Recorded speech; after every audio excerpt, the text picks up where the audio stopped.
Another topic I want to touch on is this idea that if the woman earns more than the man, she should be the head of the household and make decisions in the household.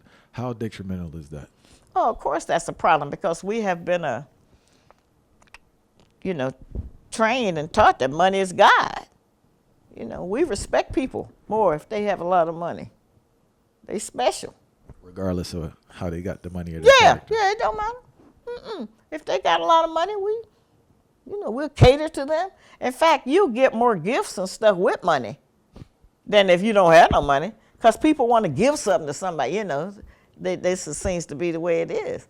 I used to travel sometime, and I would have to pack my staff would put a separate box for all the gifts the people in the audience would bring me. That's how we are trained, that you are what you own. Not how you act or what you do, how supportive you are.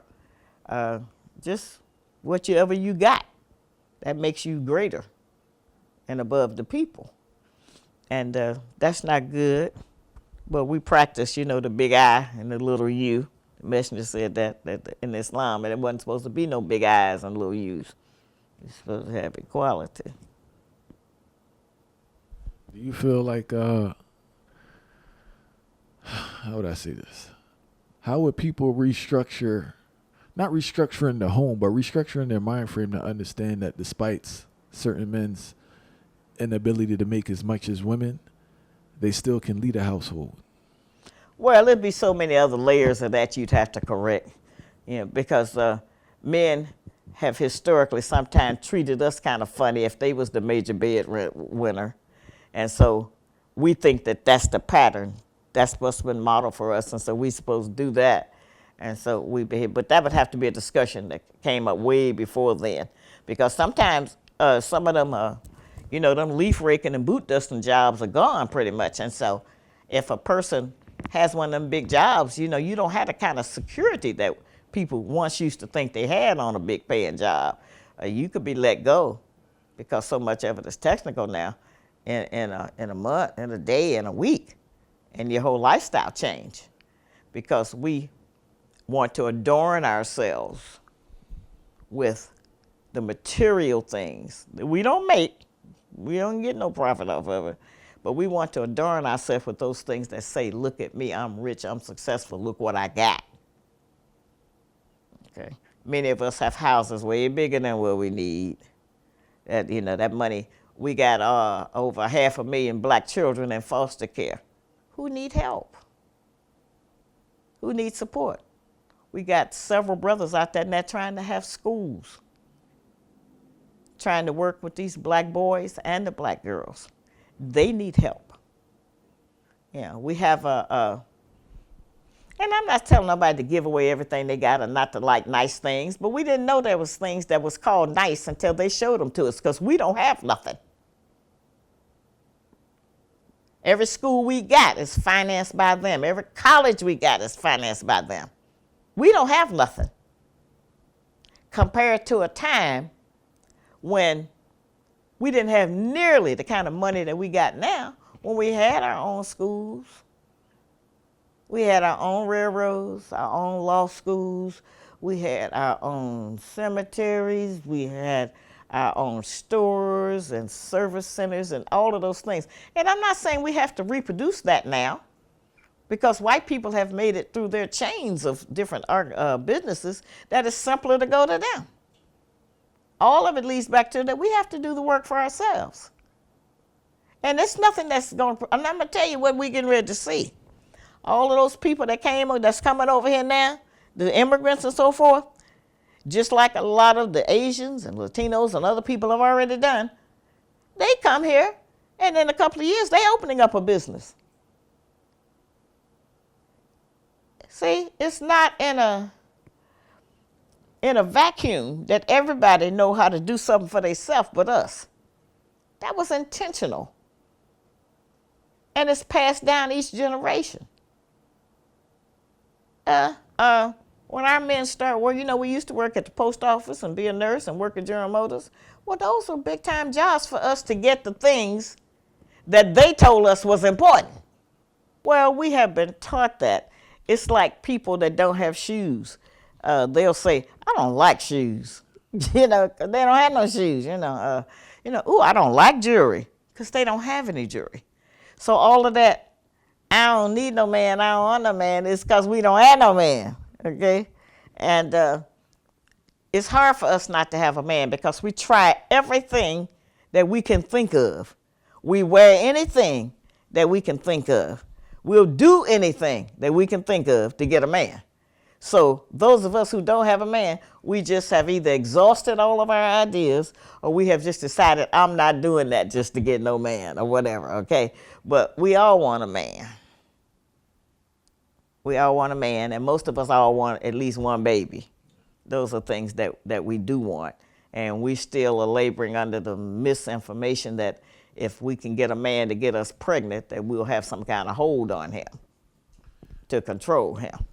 And that idea has never worked, but we still keep trying it. That's what I don't understand. Like, people have observed what goes on in our culture, right? But a lot of women still have this idea like they're going to trap a man with a kid.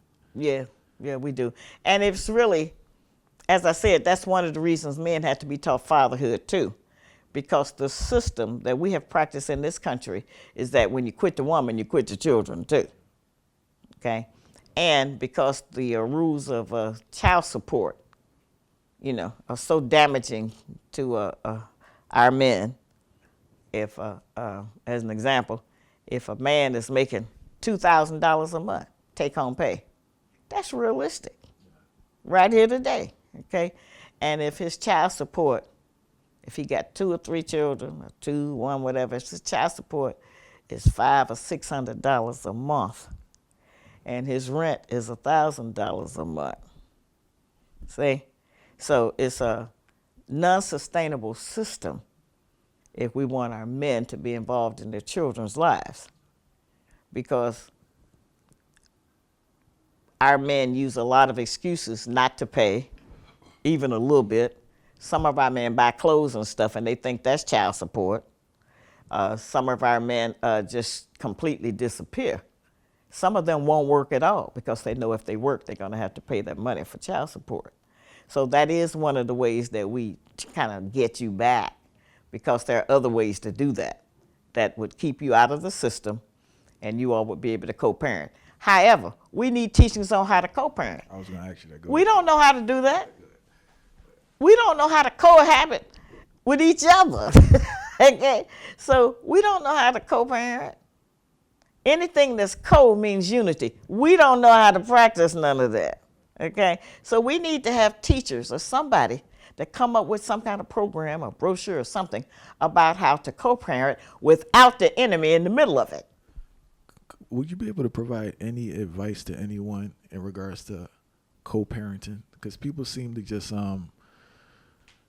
that anger they have for the other person blinds them in regards to what's important for the child. Yeah, we'll punish you with the baby. And as I said, I've said this years ago, and it created a new dialogue about it, that if we mad with you, we won't even let you see the baby. If you don't give us money, we won't even let you see your own child. That's not punishing you, because you going on about your business. It's punishing that child. That's who's being robbed in the situation. And as an example, I've noticed a trend that when you hear the white women getting pregnant on television and so forth, they'll say, "We pregnant."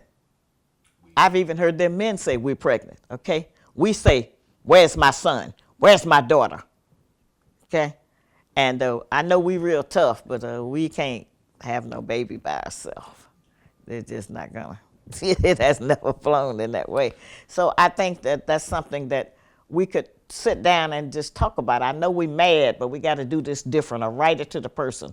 And we especially get angry if you get with another woman, because we'll say, "I don't want my child around your other woman." Well, you are more capable to protect a child than we are. You could protect your child better from a woman than we can protect ours from a man. And you have to look out for the daughters and the sons now. It's not just that's what I learned from just teaching. the little girls anymore, because the situation has gotten just so perverted out here. And our men also don't have the discipline to not be dealing with young girls okay? But how many behinds can you look at and that turn you on? And so what happens is that our men sometimes, I know I'm talking a lot of different things, but this is important too. A lot of our men are going after the younger girls because she stimulates them more than another sister with her butt out.